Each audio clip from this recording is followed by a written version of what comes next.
Print and electronic media సోదరులకు అందరికీ నమస్కారం. ఒకప్పుడు ఇదే హాల్లో నటుడుగా ప్రెస్ మీట్కి వచ్చాను, కానీ ఇప్పుడు పాస్టర్గా మేము ముందు ఉన్నాను. అప్పటికిప్పటికి చాలా మారింది. But nevertheless I thank God for this opportunity. Face of the faceless, క్షమాపణ గాథ అనే ఒక అద్భుతమైన మరి సినిమాని 21వ నవంబర్ని రిలీజ్ చేయనున్నారు. దానికి సపోర్ట్గా నా వంతు నా సహాయం తెలియపరచడానికి మీ ముందుకు వచ్చి ఉన్నాను. గొప్ప అంశం అండి. క్షమాపణ అనేది అందరి వల్ల అయ్యేది కాదు. ఇది ఏ మతాన్నో ఏ వ్యక్తినో కించపరచడానికో ఉద్దేశించింది కాదు. క్షమాపణకి మతము లేదు, వర్గము లేదు, కులము లేదు. క్షమాపణ అనే గుణము చాలా గొప్పది. మరి రాణి మరియా గారి జీవితంలో ఆవిడ చేసిన సేవ, అందించిన సహాయము ఆ గ్రామస్తులకి చాలా గొప్పదండి. తన ప్రాణముని కూడా లెక్క చేయకుండా అనేక ఫోర్సెస్ని ఎదిరించి అక్కడున్న ఆదివాసులకి ఎంతో మేలు చేకూర్చి వారికి ఎంతో మంచి సహాయము చేసింది. వారి జీవితంలో కూడా ఒక గొప్ప మార్పు, ఒక విప్లవం అనుకోవచ్చండి, ఒక గొప్ప రెవల్యూషన్ తీసుకొని వచ్చింది సిస్టర్ మరియా. అన్ని సిస్టమ్స్ని, ప్రభుత్వాలని, చాలా వాటిని ఎదిరించి, మూఢత్వముని ఎదిరించి, చాలా సూపర్స్టిషన్స్ని ఎదిరించి అక్కడున్న వాళ్ళకి కూడా ఒక మంచి జీవితాన్ని ఇవ్వటానికి ప్రయాసపడ్డారు రాణి మరియా గారు. మరి దానికోసం ఆవిడ హతసాక్షి అయినారు. సో ఈ సినిమా దాని గురించే, ఆమె యొక్క త్యాగము, ఆమె కుటుంబం యొక్క క్షమాపణ గురించి ఈ యొక్క సినిమా అంశం ఉంటుంది.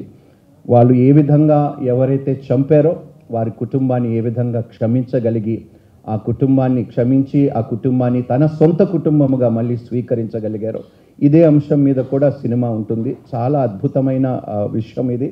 అండ్ దయచేసి అన్ని సినిమాల్లాగే మీరు దీనిని దయచేసి ప్రమోట్ చేయాలి.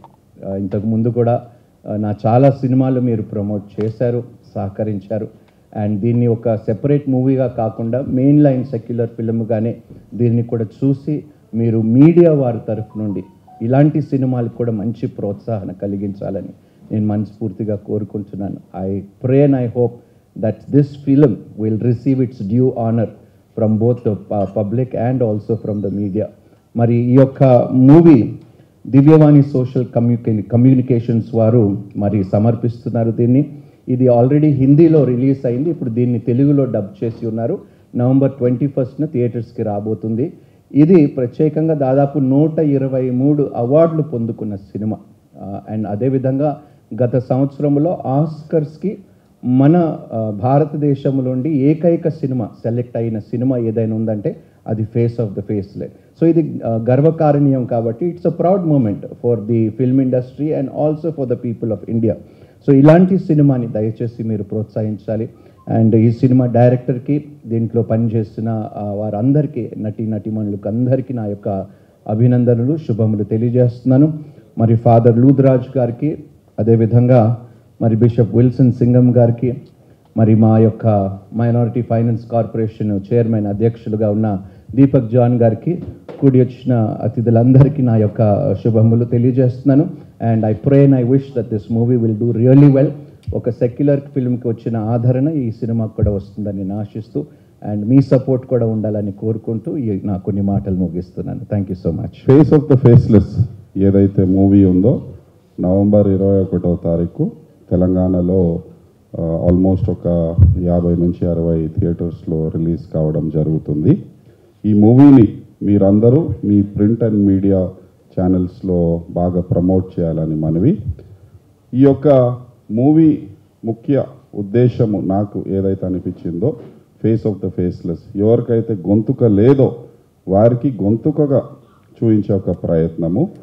మన సమాజంలో కొంతవరకు క్రైస్తవత్వం వచ్చే వరకు కొన్ని అపోహలు ఉన్నాయి, కానీ ఈ యొక్క మూవీ మిషనరీస్ ఏదైతే వర్క్ చేస్తున్నారో గ్రౌండ్లో దాన్ని చిత్రీకరించడం జరుగుతుంది. ఎడ్యుకేషన్ అయినా కానీ, హెల్త్ అయినా కానీ, రైట్స్ అయినా కానీ, దీనిపైన ఎలాంటి వర్క్ ఈ యొక్క మిషనరీస్ సిస్టర్ రాణి మరియా గారు చేశారో దాని గురించి చూపించడం జరిగింది. అదేవిధంగా ఎడ్యుకేషన్ పైన కూడా అంశాలు ఈ యొక్క మూవీలో కవర్ చేయడం జరిగింది. ముఖ్యంగా ఈ యొక్క మూవీ క్షమాపణ గాథ ఏదైతే ఉందో మన సమాజంలో ఫర్గివ్నెస్, ప్రేమ గురించి మాట్లాడడం జరుగుతుంది. ఎవరైతే ఈ యొక్క సిస్టర్ రాణి మరియని హతమార్చారో వారు ఎలా మనస్సు మార్చుకొని క్షమాపణ పొందుకొని వారు కూడా ఇప్పుడు ఇలాంటి సేవా కార్యక్రమాలు చేయటం జరుగుతుంది. సో ఎవరికైతే గొంతుక లేదో వారి గురించి పనిచేసే అనేక మంది, అంటే సిస్టర్ రాణి మరియా లెక్క కూడా చాలామంది గ్రౌండ్లో పనిచేయడం జరుగుతుంది. అండ్ క్రిస్టియానిటీలో ఏంటంటే ఏది ఏమున్నా కానీ మనము క్షమించడము చాలా మంచి విషయం అని ఈ ఒక మూవీ ద్వారా తెలియపరచడం జరుగుతుంది. కులాలైనా కానీ, అనేక కులాలైనా కానీ, చదువు అయినా కానీ ఇలాంటి వర్క్ చేయడం జరుగుతుంది. సో దయచేసి మా ఒక విజ్ఞప్తి, డిజిటల్ అండ్ ప్రింట్ మీడియా వారు ఎవరైతే ఇక్కడ రావడం జరిగిందో వారందరికీ మా ఒక విజ్ఞప్తి ఏంటంటే, మన సమాజంలో ఇవాళ మనం చీలికలు చూస్తున్నాము. బేస్డ్ ఆన్ రిలీజన్, కాస్ట్, ఇలాంటి ఒక చీలికలు చూస్తున్నాం. ఈ యొక్క మూవీ క్రైస్తవత్వాన్ని, అదేవిధంగా క్రైస్తవులు చేసే ఒక వర్క్ని చూపించడం జరుగుతుంది. సో మీరు కూడా దీన్ని బాగా ప్రమోట్ చేసి మన సమాజంలో ఈ యొక్క చీలికల్ని ఇంకా దగ్గర, వారిని అందరినీ దగ్గర చేసే ఒక కార్యక్రమం మీరు బాగా ప్రమోట్ చేస్తే జరుగుతుందని మేము నమ్ముతున్నాము.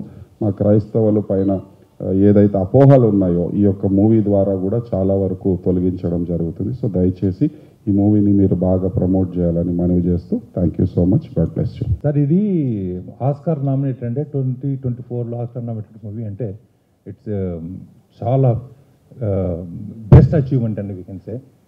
ఈ ఒక commercial movie we can say. తర్వాత దీంట్లో ఈ క్షమాగుణము అనే పాయింట్ను, అంటే బేసికల్లీ మన ఊళ్ళల్లో చూస్తాం, ఒక ఆధిపత్య పోరు మీద అగనెస్ట్గా ఎవరైతే ఫైట్ చేస్తారో వాళ్ళని హింసించడం అనేది వెరీ కామన్గా జరుగుతుంది. మన తెలుగు సినిమాల్లో కూడా చూసిందే. కానీ ఇక్కడ ఒక లేడీ వెనకాల అందరూ వచ్చి నిలబడడం అనేది తట్టుకోలేని ఆ ఆధిపత్య వాళ్ళు తనను చంపడం జరిగింది. ఈ సబ్జెక్టు మనం సినిమాలో చూస్తాం, కానీ ఇది ఈ తీసుకుని వెళ్ళే విధానం కూడా ఈ సినిమాలో గూస్ బంప్స్ వచ్చే సీన్లు ఉన్నాయి. చాలా పర్ఫెక్ట్గా చిత్రీకరణ జరిగింది. అండ్ క్లీన్ యూ సర్టిఫికేట్ తోటి ఈ సినిమా రిలీజ్ అవుతుంది చాగంటి క్రియేషన్స్ ద్వారా.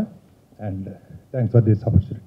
The face of the faceless అనే సినిమాని ముంబైలో ఉన్న డాక్టర్ షైసన్ జోసెఫ్ ఆయన డైరెక్ట్ చేశాడు. తర్వాత అక్కడే ఆ ఇన్స్టిట్యూట్లో ఉన్న Xavier institute of communications dean Sandra D'Souza Rana ఆమె ప్రొడ్యూస్ చేసింది ఇది.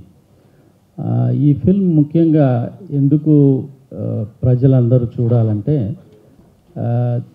ఈ క్షమాపణ అనేది ఒక మానవత్వం. అంటే మానవుడు మాత్రమే క్షమించగలుగుతాడు.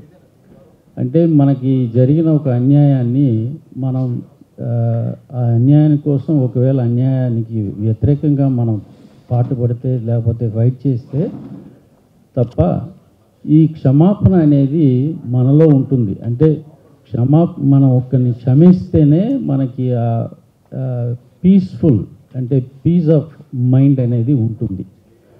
దీన్ని ఈ యొక్క సినిమాలో ఎక్కువ చూడవచ్చు. ముఖ్యంగా సిస్టర్ గారు ఎట్లా ఈ ప్రజల దగ్గరికి వెళ్తున్నారు, మళ్ళా ఒక వేరే స్టేట్ నుంచి, కేరళ నుంచి ఇండోర్కి వెళ్ళి అక్కడ మిషనరీగా వెళ్ళి ఆమె ఎట్లా వాళ్ళ యొక్క జీవితంలో చొచ్చుకుపోతున్నారనే అంశాన్ని కూడా మనం గ్రహించవచ్చు. సో అందువలన ఈ సినిమాని మనం ఈ దివ్యవాణి సోషల్ కమ్యూనికేషన్స్ బ్యానర్ కింద చేస్తున్నాము. మాకు శాంతయ్య గారు చాగంటి ప్రొడక్షన్స్ వాళ్ళు సహాయం చేస్తున్నారు. అందువలన వాళ్ళకు కూడా చాలా కృతజ్ఞతలు తెలుపుకుంటున్నాను. ముఖ్యంగా ఈ సినిమా దాదాపు 40 to 50 థియేటర్స్లో వేయాలని చూస్తున్నాము. మీరందరూ కూడా ఈ సినిమాని ప్రమోట్ చేయవలసిందిగా కోరుకుంటున్నాను. Thank you. సిస్టర్ మరియా గారి యొక్క మరి చరిత్ర చాలా అద్భుతంగా ఉంది. నేను చూస్తున్నాను, ఇంతసేపు ట్రైలర్ చూసినప్పుడు అసలు అక్కడ రిలీజియన్ అనే మాటకు పొంతు లేకుండా సోషల్ జస్టిస్ కొరకు పనిచేసినటువంటి వ్యక్తిగా చూస్తున్నాం. ఆదివాసీల కొరకు ఆమె గొంతెత్తి మాట్లాడటం, ఆమె పై అధికారులు కూడా ఆమెను కంట్రోల్లో ఉండమని చెప్పినప్పటికీ కూడా తను ఆదివాసీలతోటి సహజీవనం కలిసి చేస్తూ తను తీసుకున్నటువంటి ధైర్యమైనటువంటి స్టెప్స్. ఒక విషయం గుర్తు చేస్తా మీకు, 2 విషయాలు గుర్తుపెట్టుకోవాలి మనం. ప్రేమించడానికి ధైర్యం కావాలి, క్షమించడానికి ధైర్యం కావాలి. అది మతానికి సంబంధించినటువంటి కాదు కాన్సెప్ట్. ఇంతకుముందు పెద్దలు చెప్పినట్టుగా క్షమాపణ అనేది మానవులలో సహజ గుణంగా రావాలి. ఈ క్షమాపణ ద్వారానే మన దేశం వర్ధిల్లుతుంది. ఇంత గొప్ప స్త్రీ, ఒక సిస్టర్ను, మరి ఆమె చేసిన పనిని మరి మనందరం ఈరోజు గుర్తుపెట్టుకుని 123 మరి అవార్డ్స్ తీసుకోవడమే కాకుండా ఆస్కర్కు నామినేట్ అయినటువంటి ఒక మాట, ఫేస్ ఆఫ్ ది ఫేస్లెస్, ఒక క్షమాపణ కాదా అనేటువంటిది చాలా ఇంపార్టెంట్. ఏంటంటే మనము ఎవరైతే అణగారిన ప్రజలు ఉన్నారో వారి గురించి మాట్లాడడానికి నియమించబడ్డాము. మనం ఏ మతమారో అయినా పర్వాలేదు, కానీ మనం మాట్లాడవలసింది అట్టడుగున్నటువంటి వారికి న్యాయం జరిగే విధంగా మాట్లాడడానికి సిస్టర్ పనిచేయటం. అందుకని ఆమె గుర్తింపు రావటము. నేను విన్నాను వారు సెయింట్హుడ్ కూడా దగ్గరలో ఉన్నారని. మరి ఆమె లేదు, కానీ ఆమె చేసి వెళ్ళిన పని అనేక దేశాల్లో గుర్తించబడుతుంది. ఈ మంచి పని అందరం చేద్దాము, మీరు అందరూ కూడా సహకరించాలని, మూవీ రిలీజ్ కొరకు, ఆ మూవీ రిలీజ్ అయిన తర్వాత కూడా దీన్ని ప్రమోట్ చేయాలని మా ఇండిపెండెంట్ చర్చెస్ అన్నింటి తరఫున తెలంగాణ రాష్ట్ర చీఫ్ బిషప్గా మరి కమిటీలో మెంబర్గా నేను ఉన్నాను. కమిటీ తరఫున కూడా మరి మిమ్మల్ని కోరుతున్నాను. ఫాదర్ లూర్ద్రాజు గారిని, ఈ మూవీకి సంబంధించిన పెద్దలను మరొకసారి అభినందిస్తూ Now, I would like to congratulate the director, the producer Sandra Garu for giving such a good film, and thank you everyone for inviting me here. Raja garu cheppinattu, I think you have to see this as a mainstream cinema. ఎందుకంటే దీంట్లో పెద్ద పెద్ద వాళ్ళు పాడారు, హరిహరన్ గారు, జావేద్ అలీ గారు, చిత్ర గారు పాడారు, అండ్ గ్రేట్ సాంగ్స్ హరిహరన్ గారు. So I think you have to look this as a mainstream cinema and encourage such films. And ఇది ఏ రిలీజియన్కో దానికో దీనికో సంబంధించిన విషయం ఇది కాదు, because it's all about forgiveness. So forgiveness is important for every religion. So ఇలాంటి సినిమాని encourage చేస్తారని కోరుకుంటాను. Please promote and encourage such good cinema. And 21st మీ ముందుకు వస్తుంది. చాగంటి ప్రొడక్షన్స్ వాళ్ళు రిలీజ్ చేస్తున్నారు ఈ సినిమా. సో శాంతయ్య గారు నాకు చాలా కావాల్సిన వ్యక్తి. So I hope he gives a very good release and a wide release, and please look this as a commercial cinema to encourage good cinema. At this point of time I think ilanti cinema and meaningful cinema chala required society ki ani na personal feeling. So